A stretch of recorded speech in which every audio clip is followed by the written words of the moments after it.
Greeting guys, welcome to my channel. This is book review video, and I would say this is a self podcast because I'm very fond of watching podcasts and reading books. So that's why I'm calling this self podcast because I want to do that, but I don't have that setup to do a big podcast. So I have a very small and thin book. I decided to read online. The book name is Vikram Sarabhai. This is the book which I'm going to read online right now. So please watch and like. Thank you. So Dr. Vikram Sarabhai was born in 1919 in Ahmedabad. He was the son of Amalan Sarabhai, one of the India's most renowned industrialists at the time. This background offered a comfortable environment for Vikram to grow up in, since his family was also dedicated to the Indian independence movement. He to learn to love his country and wished to do something for the nation one day. Vikram was a sharp student with a strong memory. When he reached high school, he found himself falling in love with science. He was constantly fascinated by the law of physics and was especially mystified by space. Initially, he joined Gujarat College in Ahmedabad. तो विक्रम साराभाई जो थे वो गुजरात में पैदा हुए थे, अहमदाबाद में। और उनके जो फादर थे वो इंडस्ट्रियलिस्ट थे, तो उनका फैमिली बैकग्राउंड बहुत स्ट्रॉन्ग था। 1919 में वो बॉर्न हुए थे और तो इंडिया इंडिपेंडेंस मूवमेंट में भी उनका काफ़ी योगदान था। और विक्रम पढ़ने में बहुत तेज़ थे, उनकी मेमोरी बहुत तेज़ थी चीज़ों को याद रखने में, और वो साइंस में बहुत ज़्यादा इंटरेस्टेड थे। और उन्होंने गुजरात कॉलेज को ज्वाइन किया था स्टार्टिंग में अहमदाबाद में। Go to the next paragraph.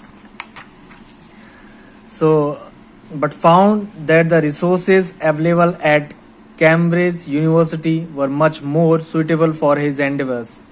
His thirst for knowledge motivated him to attend college abroad, since money was never a problem and his father wanted to offer the best of everything to his son.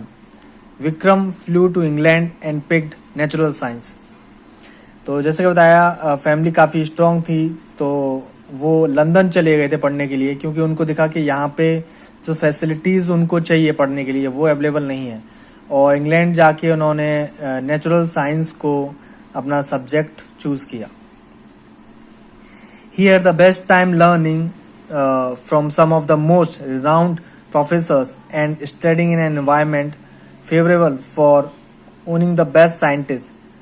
Though the pressure of the curriculum was quite heavy, Vikram didn't mind and found himself feeling more dedicated towards his dreams. He was so quick at understanding concepts and simplifying them for his peers that they often joked about how Vikram should be the professor, and every time he would humble say, No, there is much left for me to learn. तो वहाँ का environment London में काफ़ी अच्छा था और बहुत अच्छे साइंटिस्ट और प्रोफेसर थे जिनके बीच में उन्होंने अपनी पढ़ाई की। और उनके दोस्त वगैरह काफ़ी जोक करते थे कि विक्रम एक दिन प्रोफेसर बनेगा, और वो बोलते थे कि नहीं अभी बहुत कुछ सीखने के लिए बचा है। Go to the next paragraph. However, in 1941, the Second World War was broke out and the condition in England didn't seem safe anymore. As a result, with a heavy heart, Vikram returned to India, but found that the atmosphere in India was also deep in conflict. What's the matter, Vikram? Are you not happy being back home? His father, Ammalal, asked. Vikram said, No, Baba, I feel like I decided to come back too soon. Here the atmosphere isn't suitable for my study. Second world war शुरू हो गया था London में 1941 में, जिसकी वजह से वहाँ परिस्थितियाँ अच्छी नहीं थी पढ़ने के लिए। तो वो इंडिया वापस आ गए और उनको वापस आके बहुत डिसअपॉइंट हुए। उनको लगा कि यहाँ पे अभी भी फैसिलिटीज़ नहीं अवेलेबल है कि वो अच्छे से अपनी पढ़ाई कर सकें। What do you mean? His father asked. I was there learning from some highly qualified professor. Besides, the war would end sooner or later. Perhaps I could have just stayed, Vikram explained sadly. Conflict is always going to be a part of our life, son, whether it is external or internal. The sky is to try and overcome it with what's available to us. He then handed Vikram a letter written by Indian Nobel laureate C.V. Raman. तो what do you mean, क्या हुआ, उनके father ने पूछा. विक्रम ने कहा कि मैं वहाँ बहुत अच्छे प्रोफेसर से अपनी पढ़ाई कर रहा था और वॉर तो आज और कल ख़त्म ही हो जाना था. विक्रम ने एक्सप्लेन किया अपना प्रॉब्लम. उनके फादर ने समझाया कि conflict ups and down life में चलते रहते हैं. और उसी वक्त उन्होंने एक हमारे C.V. रमन साइंटिस्ट हैं, काफ़ी अच्छे, उनका लिखा हुआ एक लेटर दिया विक्रम को. Go to the next paragraph. C.V. Raman, Vikram asked, reading the letter which stated that he had been accepted for an interview at the Indian Institute of Science in Bangalore to continue his research. He was so happy that he hugged his father and asked how it happened.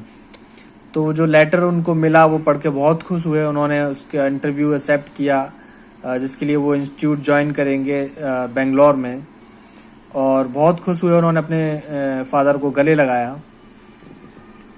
I sent them your research papers and they found some potential in you. He shrugged. Thank you so much, Baba. I won't disappoint you. Vikram said, do your best for the nation, Vikram. वो बहुत खुश हुए और उन्होंने बताया कि ये सब कैसे हुआ. उन्होंने कहा कि तुम्हारे जो रिसर्च पेपर थे वो मैंने उनको भेजे थे और उनको वो पेपर्स पढ़ के अच्छा लगा. उनको लगा कि तुम में कुछ बात है, तुम कुछ कर सकते हो. और विक्रम ने कहा कि मैं आपको डिसअपॉइंट नहीं करूँगा और अच्छे से मेहनत करूँगा. Go to the next paragraph. Thus began the next chapter of Vikram's life when he met C.V. Raman, the director of IISc at the time. He was also introduced to Dr. Homi Bhabha, who took a liking to Vikram's curious intelligence and brought him on a board his research on cosmic rays. They worked day and night at the cosmic ray unit and conducted several experiments.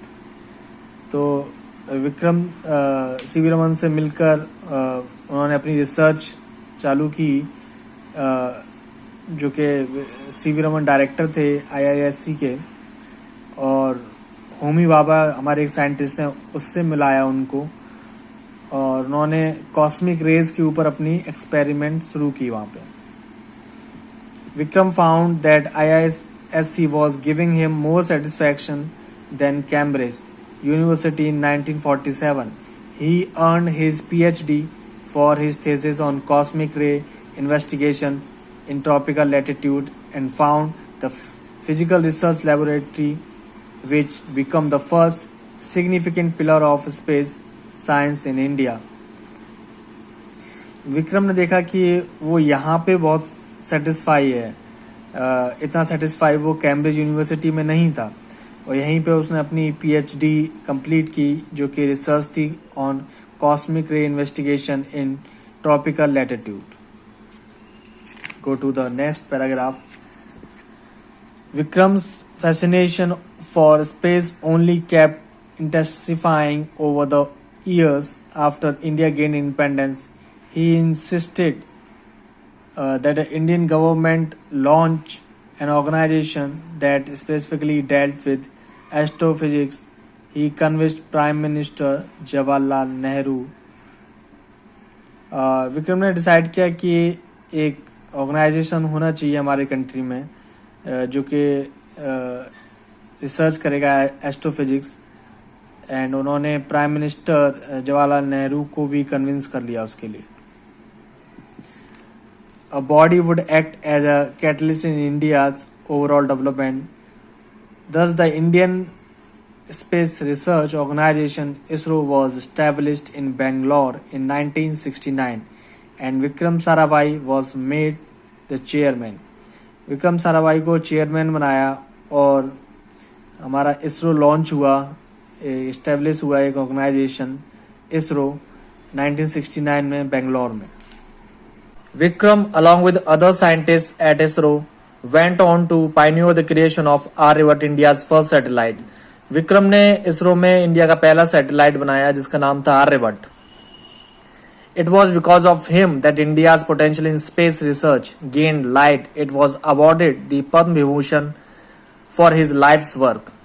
Indian government ने पद्म विभूषण से सम्मानित किया है इनको, जो भी इन्होंने research किया था इसरो में उसके लिए. Go to the next paragraph. Vikram believe that a scientist's work should make the lives of the common people better, but he dedicated himself to that cause. Till today, he continues to inspire scientists to keep unraveling the mystery of the universe for the betterment of mankind. वो काफ़ी inspire करते हैं आज भी लोगों को, और ताकि रिसर्च स्पेस में होती रहे for the betterment of Mankind. Thank you.